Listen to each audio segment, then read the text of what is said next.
कहानी की शुरुआत होती है सैम नाम के एक वेटर से, जिसका दिमाग आम लोगों से थोड़ा कमजोर था। एक आम आदमी को जो बात समझने में शायद 1-2 मिनट ही लगेगा, वो समझने में बेचारे सैम को घंटों लग जाते। लेकिन फिर भी वो अपना काम पूरी मेहनत और लगन से करता, यहाँ तक कि उसे सभी ग्राहकों की मनपसंद कॉफी भी याद थी। एक दिन जब वो काम पर था तो उसे हॉस्पिटल से एक फोन आया। असल में सैम पिता बनने वाला था।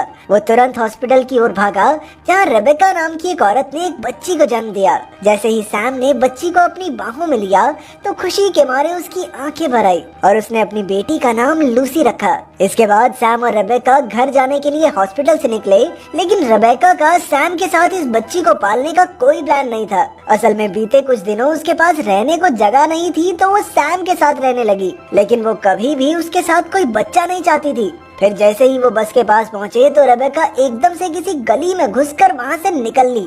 अब बेचारा सैम अपनी नन्ही बेटी लूसी के साथ बिल्कुल अकेला हो गया था। उसके पास लूसी को अकेले पालने के अलावा और कोई रास्ता नहीं था। वो इतना भोंदू था कि उसे तो इस बात की भी जानकारी नहीं थी कि बच्चे को खिलाया पिलाया क्या जाता है। उसने बड़ी मुश्किल से किसी तरह बच्ची के लिए सामान खरीदा और उसे अपने घर ले आया। उसमें दिमाग की भले ही कमी हो, लेकिन अपनी बेटी के लिए प्यार बहुत था। लूसी की देखभाल में सैम अपना सुख चैन सब कुछ भूल गया था। फिर एक रात जब लूसी लगातार रो रही थी तो उसकी पड़ोसन एनी ने वहां आकर सैम की मदद की। एनी ने उसे बताया कि उसे लूसी को हर 2 घंटे बाद कुछ खिलाना होगा। फिर कुछ दिन बाद सैम के कुछ दोस्त उससे मिलने उसके घर आए। उन सब का दिमाग भी सैम की ही तरह थोड़ा कमजोर था, लेकिन फिर भी उन सब ने लूसी को संभालने में सैम की पूरी मदद की, ताकि सैम को भी तो थोड़ा आराम मिल सके।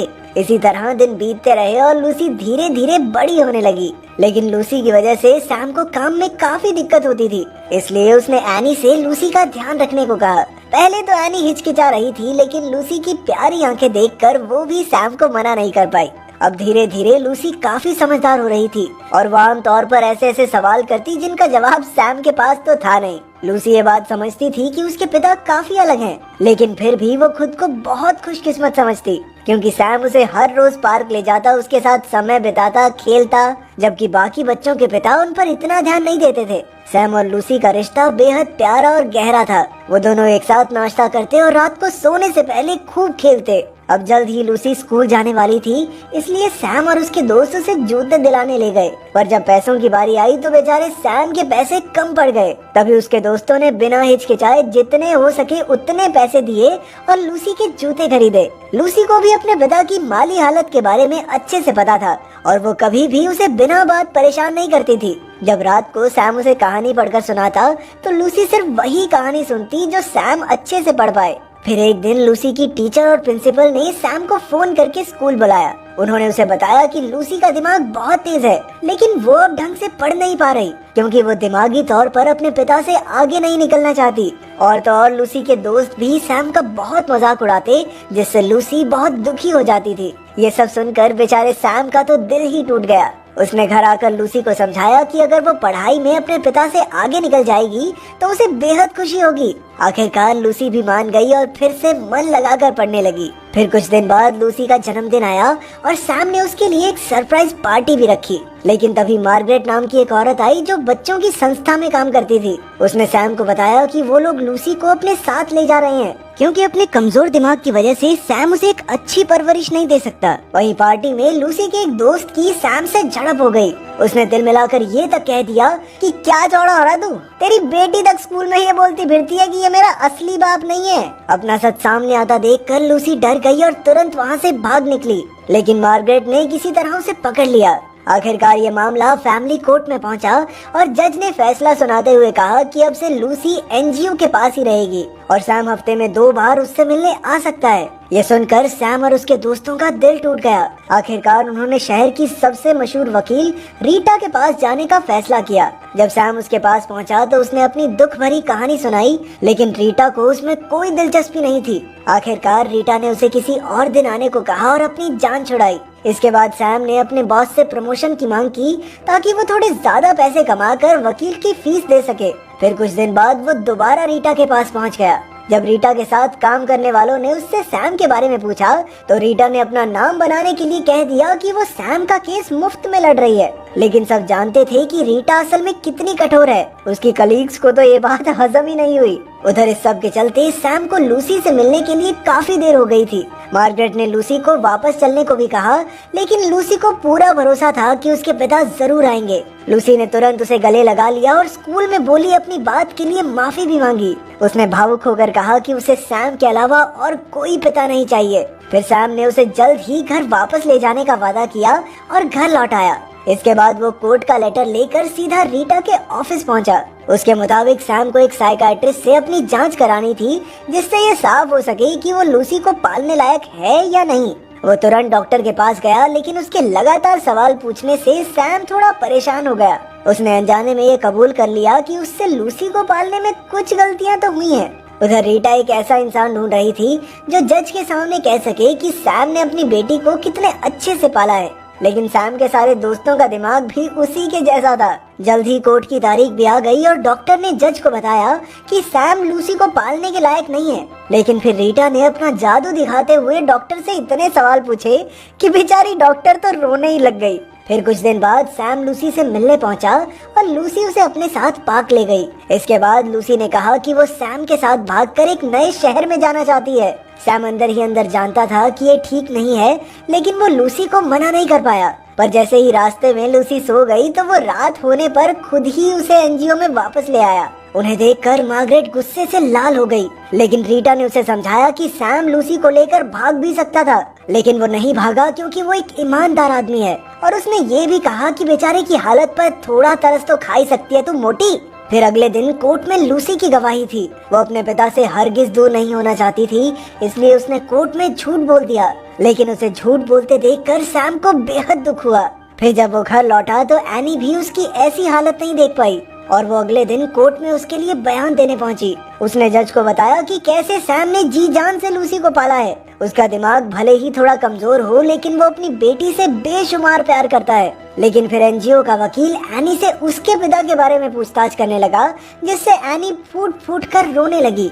आखिरकार वो सब घर वापस लौट आए और रीटा ने सैम को अगली सुनवाई के लिए तैयार करना शुरू किया, लेकिन सैम ने झूठ बोलने से साफ इनकार कर दिया। खैर रीटा ने उसे गवाही की पूरी रात तैयारी करवाई, जिससे उन दोनों की दोस्ती भी हो गई। फिर रीटा ने उसे कोर्ट में पहनने के लिए अपने पति का सूट दिया। अगली सुबह जब सैम काम पर पहुंचा तो उसके बॉस ने उसे प्रमोशन दे दी और वो कॉफी बनाने का काम करने लगा। बेचारे सैम ने पूरे दिलो जान से काम किया, लेकिन वो फिर भी इतने सारे ऑर्डर से हड़बड़ा गया और सारी कॉफी अपने सूट पर गिरा ली। इसी वजह से वो कोर्ट में भी लेट पहुंचा। अब एनजीओ वाले उसकी गलतियों को कोर्ट के सामने पेश करके उसे हराना चाहते थे, लेकिन सैम ने सभी सवालों के वैसे ही जवाब दिए जैसे उन्होंने तैयार किए थे। इसके बाद सैम ने सबको अपने बचपन की कहानी सुनाई, जिससे वो बहुत भावुक हो गया। दुखी होकर उसने खुद ही कबूल कर लिया कि वो चाहते हुए भी लूसी को वो सब नहीं दे सकता जिसकी वो हकदार है। आखिरकार जज ने सैम के खिलाफ फैसला सुनाया। फैसले के बाद सैम और लूसी एक दूसरे को छोड़ने को राजी ही नहीं थे। वो दोनों एक दूसरे की ताकत थे और एक दूसरे के बगैर रहना उनके लिए नामुमकिन सा था। खैर इसके बाद एनजीओ वालों ने एक ऐसे माँ बाप ढूंढकर जो बच्चा अडॉप्ट करना चाहते थे, लूसी को उनके घर भेज दिया। उधर बेचारा सैम पूरी तरह से टूट चुका था। उसने खुद को घर में ही कैद कर लिया और अब वो लूसी से मिलने भी नहीं जाता था, क्योंकि वो जानता था कि उसे एक दूसरे माँ बाप के साथ देखना उसके लिए आसान नहीं होगा। फिर जब रीटा उससे मिलने आई तो उसकी हालत देखकर वो खुद को रोक नहीं पाई। उसने सैम को लूसी से मिलाने की ठान ली थी, लेकिन सैम ने कहा कि इसका कोई फायदा नहीं, क्योंकि वो कभी एक अच्छा पिता नहीं बन सकता। उसने रीटा से कहा कि तुम नहीं समझ पाओगी, तुम जाओ वापस अपनी परफेक्ट जिंदगी में। तब रीटा ने उसे अपनी जिंदगी की असलियत बताते हुए कहा कि उसके पास पैसा तो बहुत है, लेकिन उसका पति किसी दूसरी औरत के साथ उसे धोखा दे रहा है और वो इतना बिजी रहती है कि आज तक अपने बेटे के साथ एक जेन्युइन कनेक्शन नहीं बना पाई। उसे ऐसा लगता है कि मानो उसकी जिंदगी में सब कुछ बिखर गया हो। ये सब कहकर रीटा बुरी तरह रोने लगी। उसे देखकर सैम में भी थोड़ी हिम्मत आ गई और फिर दोनों ने एक दूसरे को गले लगा लिया। इसके बाद सैम ने पैसे कमाने के लिए एक और नौकरी शुरू की और फिर वो लूसी से मिलने गया। वहाँ पर सूजन नाम की एक औरत ने उसे बताया कि लूसी बेहद गुस्से में है क्योंकि वो उससे मिलने नहीं आता। इस पर सैम ने उसे समझाया कि दिन में एक भी ऐसा पल नहीं बीतता जब वो अपनी बेटी को याद न करता हो। वो दोनों इतने समय बाद एक दूसरे से मिलकर बहुत खुश हुए।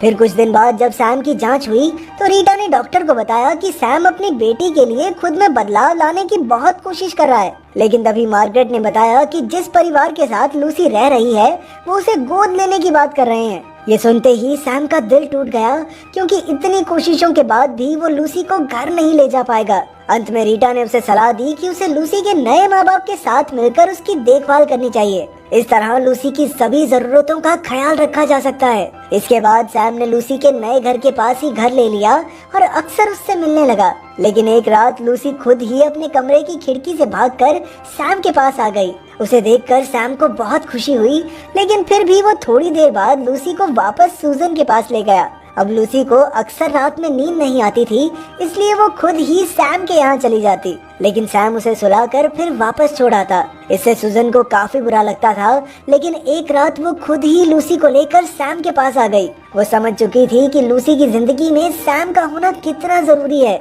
उसने कहा कि वो जितनी भी कोशिश कर ले, लेकिन लूसी को सैम जितना प्यार नहीं दे सकती, और इसलिए उसने अगले दिन कोर्ट की सुनवाई में सैम का साथ देने का फैसला किया। इसके बाद सैम ने भी कहा कि लूसी को हमेशा एक अच्छी माँ की कमी रही है, इसलिए वो चाहता है कि सूजन उसकी माँ बनकर उसकी परवरिश करे। ये सुनकर सूजन की भी आंखों में आंसू भर आए और वो एक सेकंड में राजी हो गई। आखिरकार कोर्ट ने सैम को लूसी की कस्टडी दे दी और फिर सैम, सूजन और उसका पति मिलकर लूसी की परवरिश करने लगे। अंत में हम एक फुटबॉल मैच देखते हैं जिसमें लूसी खेल रही थी। उसका हौसला बढ़ाने के लिए सैम, सूजन, उसका पति, सैम के दोस्त और रीटा तक वहाँ मौजूद थी। फिर जैसे ही लूसी ने गोल किया तो सभी खुशी से झूम उठे। अगर